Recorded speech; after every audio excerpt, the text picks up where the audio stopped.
You're listening to XFM, I'm Clint Boon, and it gives me great pleasure to welcome a vocalist who I rate to be one of the best in the world at this moment in time.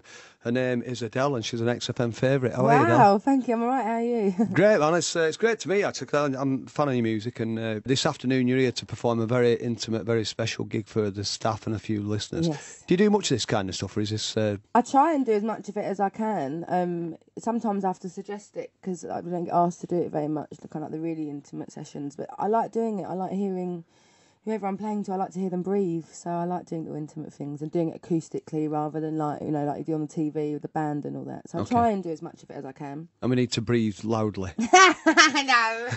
Every time I play your records, I do suggest that you're of that quality of the Dusty Springfields, the Billie Holidays, the Etta James. Wow, thank you. Can I assume that these are the kind of people that have inspired you to sing the way you do? Yeah, definitely. Etta James and Roberta Flack, Ella Fitzgerald, Billie Holiday, Peggy Lee, list goes on and on. So yeah, definitely. It's funny because when you talk, you don't sound like anything. No, I know.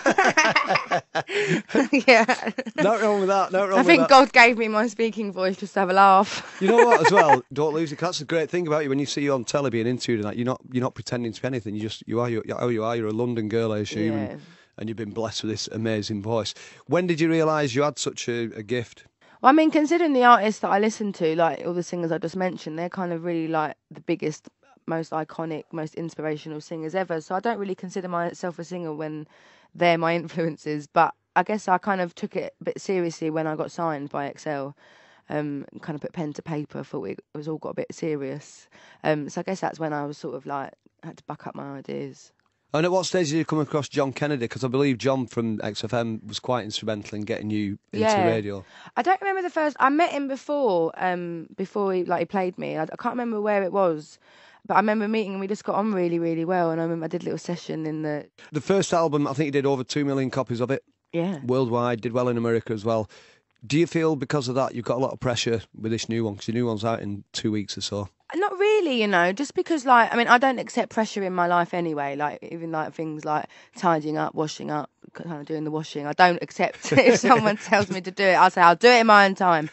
But when I got back in the studio to write and record and stuff this time around, I was just so excited to be back in the studio because I just really love making music. So I was lucky that I kind of got so carried away with myself that I didn't really think about any expectations or what the first album did, or managed not to overthink anything, So I was really lucky like that.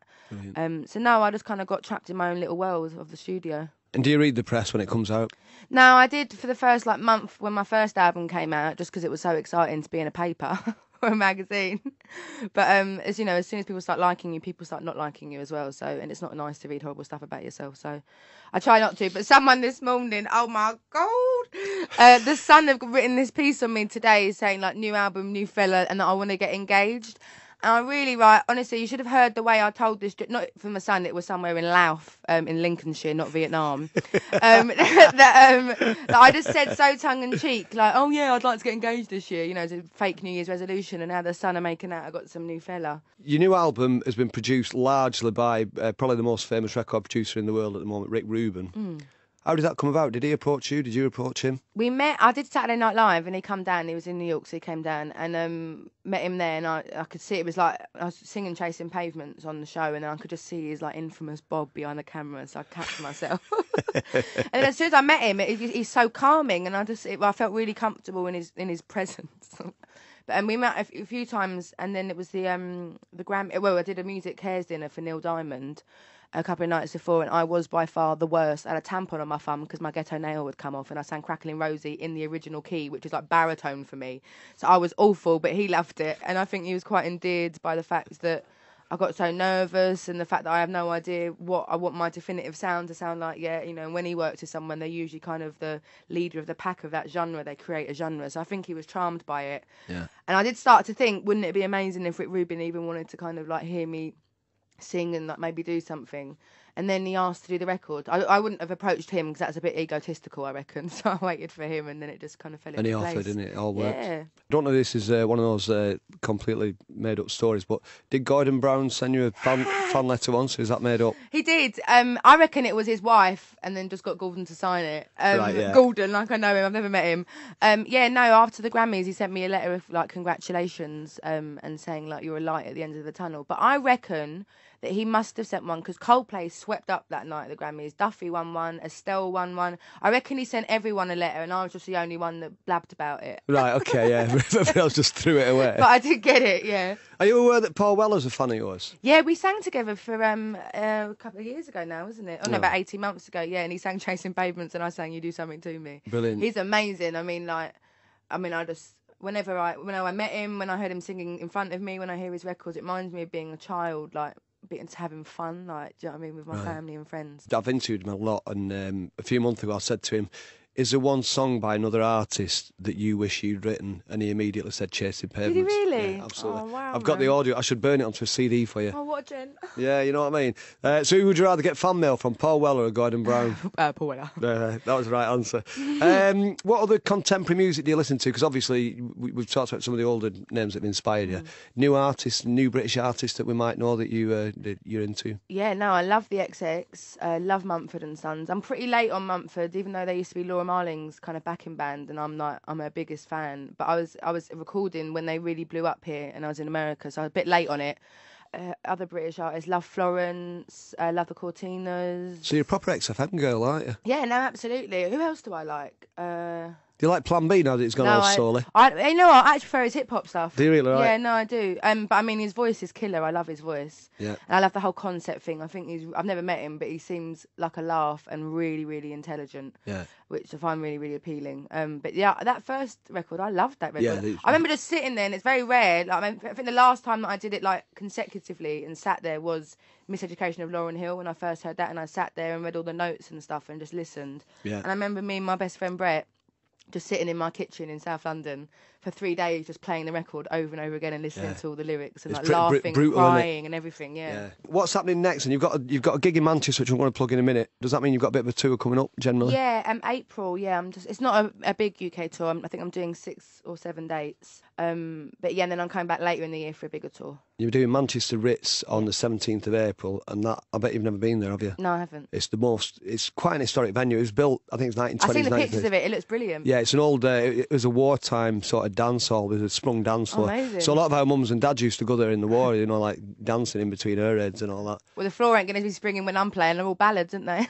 Hey, it will though. I've got Rolling in the Deep now. Oh, what a tune, man. What a tune that is. What about the Americans? Because the Americans, you've got off to a great start over there. Yeah. Have you toured much in America yet? Oh my gosh, yeah. Yeah, I toured loads there. I did. The first time I went, before I sold any records, like before Saturday Night Live, I did a tour, which was quite long. I think that was about a month and a half. But it's just, I mean, that's long for me. I know like lots of bands tour until they bleed kind of thing. But I did about 4 tours in America. It's just so long. It takes so long to get everywhere because it's so big. And how do the British audiences differ from the American ones? Because you're a sort of a soul artist, essentially. Yeah. Do you get a lot more respect in America than you do over here? I think I'm perceived differently in America. Like in general, like I'm taken very seriously in America, and like kind of I've been a career artist from the moment I did a TV in America, and whereas here I feel like I've had to prove myself, which I think is actually better. You know, I think people thought I was a bit throwaway at first when I come with Chasing Pavements and won the Critics' Choice and all that. And I feel like I'm earning the kind of bit of excitement that's buzzing around this record, you know, because I really feel like I've developed as an artist, you know, and completely just been swimming in music for 2 years more than I ever have. Yeah. And I feel like my knowledge is getting bigger and I know my voice better and stuff like that. So I like that because, you know, I'm from here. It's important to me that I earn it here, do you know what I mean? I saw you on telly a couple of years ago for the first time, and you sort of did like an interview. Then you seemed a bit new and a bit not naive in a bad way, but it was all new. You were a bit, you know, you were innocent and all that. And now you feel like a diva, but in a great way. You even brought your own dog with you. Yeah, no, my mum went Italy last minute, and she normally looks after him. That's the only reason he's little Louis after the Louis Armstrong, and he's a sausage dog. You tell me, a dash out. It was almost called Aaron Lennon, right? I was in Liverpool last night, and Tottenham Spurs were staying at the same hotel as me.